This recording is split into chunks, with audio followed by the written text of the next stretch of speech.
Dear friends, आप लोग यहाँ पर देख सकते हैं ये इंडिगो टावर। और इस टावर को देखने के बाद ये ढोली कोठी के निकट है इंडिगो टावर। इस कोठी को देखने के बाद हम लोग चूँकि यहाँ के निवासी हैं, रहने वाले हैं, तो हम लोग को अंग्रेज़ का शासन वो याद आता है, क्योंकि उसी समय का ये मतलब टावर है, इंडिगो टावर। और यहाँ पे नील की खेती हुआ करती थी उस समय। जैसा कि हम लोग जानते हैं कि जो भारत का आधुनिक इतिहास है, तो 1917 में 1917 में गांधी जी जब चंपारण आते हैं, तो उस समय तीन कठिया व्यवस्था को लेकर बहुत बड़ा वो आंदोलन चलाते हैं। बाद में तीन कठिया व्यवस्था समाप्त कर दिया जाता है। एक्चुअली इस व्यवस्था में क्या था कि अंग्रेज़ द्वारा फोर्सफुली हमारे जो किसानों हैं उसको इम्पोज किया जाता है कि भाई 1 बीघा यानी 20 कट्ठा में आपको 3 कट्ठा पर ज़बरदस्ती नील की खेती करनी पड़ेगी। और जहाँ भी बिहार में, पूरे बिहार में या दूसरे जगह जहाँ पर बंगाल में नील की खेती होती थी, तो अंग्रेज़ के लोग वहाँ पर बैठते थे मैनेजर के तौर पर।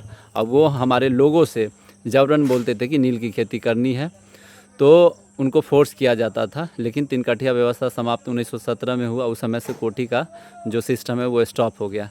आप अपने मुजफ्फरपुर में ही देख सकते हैं, पिपरा कोठी, ढोली कोठी, तुर्की कोठी, सरैया कोठी।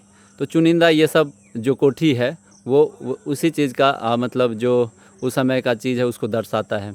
और ये चीज़ हम यहाँ पर देख भी रहे हैं। इसका वॉल देख सकते हैं। उस समय की इमारतें जो भी थी वो स्ट्रॉन्ग तो थी ही, लेकिन चूँकि इसमें हमारे पूर्वजों का शोषण जो किया गया वो आप इसमें देख सकते हैं। इन चीज़ों को हम लोग को कभी भूलने की ज़रूरत नहीं है, क्योंकि हमारे जो पूर्वज हैं उनके संघर्ष और उनके सेक्रीफाइस के बाद ही जब देश को आज़ादी मिली थी, तो उसके बाद यहाँ से 15 अगस्त 1947 को जब देश आज़ाद हुआ, उससे पहले हमारे जितने पूर्वज हैं उनको शहादत देनी पड़ी।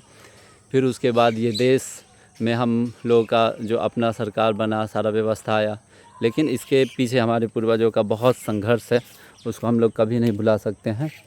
और डियर फ्रेंड्स, आप देख सकते हैं यहाँ पर एक पावर हाउस भी है इलेक्ट्रिसिटी का। और इस कपल ऑफ एरिया में यहाँ पर नील की खेती का कुछ जो भी एक्स्ट्रा चीज़ होता था इसी कंपाउंड में हुआ करता था। सोचिए अंग्रेज़ कितने क्रूर थे कि हमारे लोगों से जबरन वो लोग नील की खेती करवाते थे। ये टावर हमेशा, इंडिगो टावर, उन चीज़ों को याद दिलाता है। और हम लोग के लिए सच में मतलब उस समय हमारे पूर्वजों ने कितना संघर्ष किया, कितना सेक्रीफाइस किया और उन लोगों से लड़ा, उसके बावजूद उसके फलस्वरूप हमारा देश आज़ाद हुआ। तो हम उनके शहादत को, उनके संघर्ष को हमेशा सलाम करेंगे। और उनके जो उच्च आदर्श है, उनके जो संघर्ष है, उसको हमेशा आत्मसात करके हम अपने देश को अभी जो वर्तमान में उसको आगे ले जाने के लिए हम लोग अग्रसर रहेंगे। धन्यवाद।